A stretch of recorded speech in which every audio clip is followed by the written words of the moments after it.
کیا آپ نے کبھی رات کے اندھیرے میں یہ سوچا ہے کہ کچھ طاقتیں ہماری دنیا کو کیسے کنٹرول کر رہی ہیں؟ کیا آپ نے کبھی اس سوال پر غور کیا ہے کہ آج بھی کیوں مشرق وسطیٰ میں خون بہہ رہا ہے؟ یہ کوئی سادہ کہانی نہیں، یہ ایک پیچیدہ اور خونی کھیل ہے جس کے پیچھے کئی دہائیوں کی سازشیں اور ناپاک عزائم پوشیدہ ہیں۔ آج ہم اس حقیقت کو بے نقاب کریں گے، اس سوال کا پیچھا کریں گے جو بہت سے ذہنوں میں گونجتا ہے، آخر اسرائیل کیا چاہتا ہے اور امریکہ اس سازش میں کہاں کھڑا ہے؟ مگر اس سے پہلے آپ سے گزارش ہے کہ چینل کو سبسکرائب کر دیجئے۔ ایک لمحے کے لیے اپنی آنکھیں بند کیجئے اور تصور کیجئے صدیوں پہلے کی اس سرزمین کا جہاں امن اور بھائی چارہ تھا۔ فلسطین ایک ایسی سرزمین جو تینوں آسمانی مذاہب کے لیے مقدس تھی، جہاں حضرت عیسیٰ علیہ السلام نے جنم لیا، جہاں حضرت موسیٰ علیہ السلام نے اپنی قوم کی رہنمائی کی اور جہاں سے ہمارے پیارے نبی حضرت محمد صلی اللہ علیہ وآلہ وسلم نے معراج کا سفر کیا۔ یہ سرزمین امن کا گہوارہ تھی، لیکن پھر ایک شیطانی خواب نے اسے ہولناکی کی آمازگاہ بنا دیا۔ کیا آپ جانتے ہیں کہ اسرائیل کا وجود کیسے ہوا؟ 1917 میں ایک برطانوی وزیر نے ایک ایسی زمین یہودیوں کو دینے کا وعدہ کیا جو ان کی تھی ہی نہیں۔ کیا یہ ظلم کی انتہا نہیں تھی؟ کیا یہ انسانیت کی توہین نہیں تھی؟ اور پھر وہ خونی سال آیا 1948، جب اقوام متحدہ میں شیطانی سازش کے تحت برطانوی سرپرستی میں فلسطین کو بے دردی سے کاٹ کر ایک غیر قانونی ریاست اسرائیل کا اعلان کر دیا گیا۔ لاکھوں فلسطینیوں کو ان کے گھروں سے بے دخل کر دیا گیا، ان کی زمینیں چھین لی گئیں اور انہیں پناہ گزین بنا دیا گیا۔ کیا آپ سوچ سکتے ہیں کہ کسی سے اس کا گھر، اس کی پہچان، اس کی صدیوں پرانی تاریخ چھین لینا کتنا بڑا ظلم ہے؟ یہ صرف ایک سیاسی فیصلہ نہیں تھا، یہ ایک تاریخی جرم تھا جس کے اثرات آج بھی پوری دنیا محسوس کر رہی ہے۔ کیا امریکہ واقعی انصاف اور جمہوریت کا علم بردار ہے، یا وہ اس پورے کھیل کا سب سے بڑا کھلاڑی اور اسرائیل کا سب سے بڑا پشت پناہ ہے؟ تاریخ گواہ ہے کہ امریکہ نے ہر قدم پر اسرائیل کی حمایت کی ہے۔ اربوں ڈالر کی امداد، جدید ترین ہتھیار، اقوام متحدہ میں ویٹو پاور کا بے دریغ استعمال، یہ سب کیا ہے؟ کیا یہ سچائی کے لیے ہے یا ایک گہرا مفاد؟ امریکہ کیوں اسرائیل کی اس حد تک حمایت کرتا ہے کہ وہ خود اپنے عالمی وقار کو داؤ پر لگا دیتا ہے؟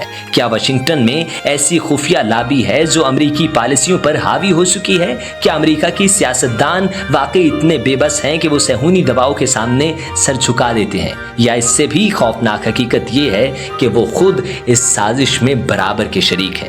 کچھ تجزیہ کار یہ کہتے ہیں کہ اسرائیل امریکہ کا ایک ایڈوانس پوسٹ ہے، مشرق وسطیٰ میں اس کا ایک غیر اعلانیہ فوجی اڈا، ایک ایسا اڈا جو اس خطے کے تیل کے ذخائر، اس کی جغرافیائی اہمیت اور اس کے وسائل پر امریکی کنٹرول کو یقینی بنا دیتا ہے۔ کیا یہ سچ ہے؟ کیا امریکہ اپنے مفادات کے لیے لاکھوں انسانوں کے خون سے کھیل رہا ہے؟ اور اب آج کی صورتحال پر آتے ہیں۔ حال ہی میں ایران پر ہونے والے حملے، ان کے جوہری سائنسدانوں کا قتل، ان کی تنصیبات پر پراسرار دھماکے، کیا یہ سب حادثات ہیں؟ ہرگز نہیں، یہ ایک باقاعدہ منصوبہ بندی کا حصہ ہے، ایک جاری جنگ ہے جس کا مقصد ایران کو کمزور کرنا ہے۔ اسرائیل کیوں ایران کو ایٹمی طاقت نہیں بننے دیتا؟ کیا یہ واقعی صرف جوہری ہتھیاروں کا خوف ہے، یا اس سے بھی بڑا خوف یہ ہے کہ ایک مضبوط، خود مختار اور اسلامی ایران خطے میں اسرائیل کی اجارہ داری کو چیلنج کر دے گا؟ اسرائیل کو یہ خوف ہے کہ ایک ایٹمی ایران فلسطینیوں اور خطے کے مظلوموں کے لیے ایک مضبوط آواز بن جائے گا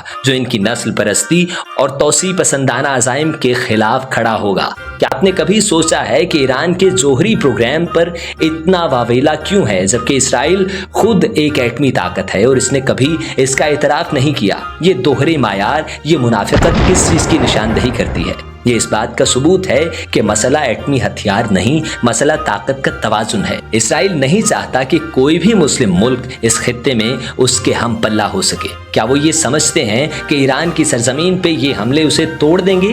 کیا وہ یہ سوچتے ہیں کہ ایرانی قوم اپنے رہبر کی قیادت میں اپنے اصولوں سے پیچھے ہٹ جائے گی؟ یہ ان کی خام خیالی ہے، یہ وہ غلط فہمی ہے جس کی قیمت انہیں ادا کرنا پڑے گی۔ جب بھی کسی قوم پر ظلم ہوتا ہے، اس کی آزادی کی آگ مزید بھڑک اٹھتی ہے۔ ایران کی سرزمین پر گرنے والا خون کا ہر قطرہ ان کی تباہی کا گواہ بنے گا، ان کے زوال کی داستان رقم کرے گا۔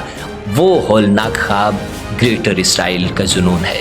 کیا آپ کو معلوم ہے کہ اسرائیل کا صرف موجودہ حدود پر اکتفا کرنے کا کوئی ارادہ نہیں؟ ان کے مذہبی اور سیاسی رہنماؤں کا ایک خفیہ مگر طاقتور خواب ہے دی گریٹر اسرائیل۔ ये महज कोई जुग्राफियाई तस्वुर नहीं, ये एक तारीखी, मजहबी और सियासी जुनून है जो इनकी रगों में खून की तरह दौड़ रहा है। क्या आप जानते हैं कि ग्रेटर इसराइल से उनकी क्या मुराद है? ये वो इलाके हैं जो दरियाए नील से लेकर दरियाए फुरात तक फैला हुआ है। जी हाँ, आपने सही सुना। इसमें मिस्र का सहराए सीना, उर्दन का बड़ा हिस्सा, शाम, इराक, लबनान और सऊदी अरब के कुछ हिस्से शामिल है। ये सिर्फ जमीन का लालच नहीं, ये पूरी उम्मत मुस्लिमा पर तसल्लुत जमाने का, उनके वसाइल को लूटने और उस खित्ते को अपने मसमूम मकासद के लिए इस्तेमाल करने का एक शैतानी मंसूबा है। क्या आप तसव्वुर कर सकते हैं कि जब एक कौम ऐसे ख्वाब के पीछे भाग रही हो जो लाखों इंसानों की तबाही पर मबनी हो, तो इसका अंजाम क्या होगा? इसराइल का हर कदम, हर फौजी कार्रवाई, हर आलमी साजिश इसी ग्रेटर इसराइल के ख्वाब को हकीकत का रूप देने के लिए है। वो इर्द गिर्द के मुस्लिम ममालिक को मुसलसल अदम इस्तेहकाम का शिकार क्यों रखते हैं? क्यों इनमें फिरकावारियत की आग भड़काते हैं?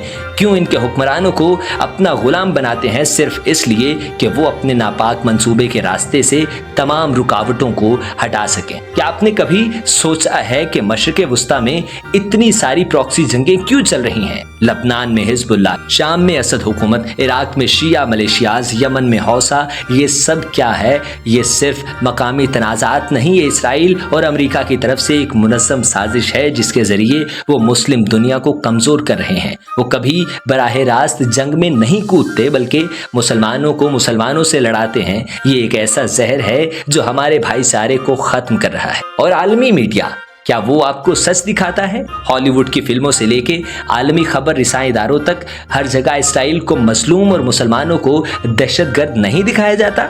ये प्रोपोगेंडे की एक मुनज़्ज़म मशीनरी है जो हमारे जहनों को कंट्रोल कर रही है। वो झूठ को सच बनाकर पेश करते हैं और सच को छुपा देते हैं। क्या आपको नहीं लगता कि ये मीडिया हमारी सोच पर भी कंट्रोल कर रहा है? वो हमें इतना उलझा देता है कि हम कभी असल हकीकत तक पहुंच ही नहीं पाते। क्या आप तसव्वुर कर सकते हैं कि जब एक पूरी कौम को मुसलसल झूठ के पर्दे में रखा जाए तो उसका क्या हाल होता है? वो सच और झूठ में तमीज़ करना छोड़ देती है और यही वो चाहते हैं। अब बात करते हैं ईरान पर होने वाले हालिया हमलों के मुतालिक, जिसे हमने पहले भी छेड़ा था। ईरान के जोहरी साइंसदानों का कत्ल, इसकी तनसीबात पर पुरस्रार धमाके और हालिया फ़ज़ाई कार्रवाइयाँ, क्या ये सिर्फ इत्तेफाक है?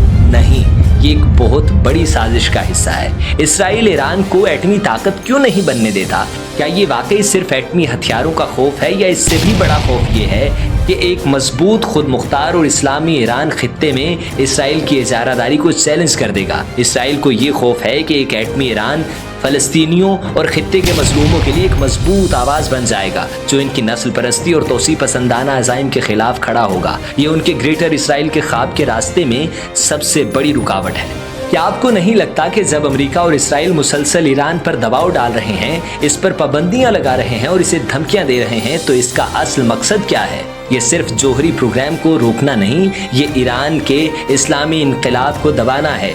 ये इसकी ताकत को तोड़ना है ताकि कोई भी मुस्लिम मुल्क उठकर मगरिब और सहूनी ताकतों के सामने खड़ा ना हो सके। क्या वो ये समझते हैं कि इन हमलों से ईरान टूट जाएगा? क्या वो ये समझते हैं कि ईरानी कौम अपने रहबर की क़यादत में अपने उसूलों से पीछे हट जाएगी? ये उनकी सबसे बड़ी खामख्याली है। ये वो गलत फहमी है जिसकी कीमत उन्हें अदा करना पड़ेगी। जब भी किसी कौम पर जुल्म होता है, उसकी आज़ादी की आग मजीद भड़कती है। ईरान की सरजमीन पर गिरने वाला खून का हर कतरा उनकी तबाही का गवाह बनेगा, उनके जवाल की दास्तान रकम करेगा। अब सबसे बड़ा और अहम सवाल ये है कि अगर इसराइल इसी तरह जारहियत और जुल्म और साजिशों के रास्ते पर चलता रहा तो इसका मुस्तकबिल क्या होगा?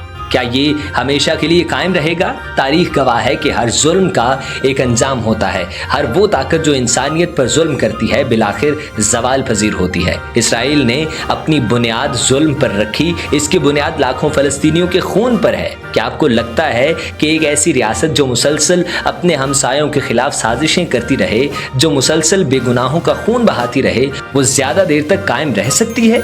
मुमकिन है कि अमेरिका इसे मजीद हथियार फराहम करता रहे, मुमकिन है कि आलमी इदारे इसके सामने बेबस रहें, लेकिन क्या वो इंसानियत की आवाज़ को दबा सकते हैं? क्या वो ज़मीरों को खरीद सकते हैं? नहीं। इसराइल का मुस्तकबिल इस बात पर मुनहसिर है कि वो कब तक इस ग्रेटर इसराइल के जुनून में मुब्तला रहता है। अगर वो इस तरह फलस्तीनियों पर जुल्म करता रहा, इसी तरह मुस्लिम मुमालिक में इंतशार फैलाता रहा, तो एक दिन ये आग खुद उसे भी निगल लेगी। तारीखी हकीकत ये है कि जुल्म का अंजाम हमेशा तबाही होता है। क्या आपको नहीं लगता कि जब एक पूरी नस्ल मुसलसल जुल्म और नाइंसाफी को देखती है तो इसके दिल में इंतकाम की आग भड़क उठती है? ये आग आज नहीं तो कल जरूर शोला फुशा होगी। इसराइल की बका सिर्फ अमन और इंसाफ पर मबनी ताल्लुकात में है, ना कि तोसी पसंदाना अज़ाइम में। लेकिन क्या वो ये हकीकत तस्लीम करने को तैयार हैं? शायद नहीं। इसलिए अगर इसराइल ने अपनी पॉलिसियां न बदली तो इसका अंजाम तबाहकुन होगा। ये तारीख के औराक में एक और मिसाल बनेगा कि कैसे जुल्म की बुनियाद पर कायम होने वाली रियासतें बिलाखिर मिट जाती हैं। क्या आपको ये सब एक खौफनाक सच्चाई नहीं लगती? हमने वो हकीकतें बेनकाब की हैं जिन पर अक्सर पर्दा डाल दिया जाता है। अब फैसला आपके हाथ में है कि आप इस सच्चाई को कैसे देखते हैं। क्या आप इसके बारे में मजीद सोचना चाहेंगे? कमेंट सेक्शन में अपनी राय का इजहार जरूर कीजिए। मिलते हैं अगली वीडियो में। अपना ख्याल रखिए। अल्लाह हाफिज़ नासिर।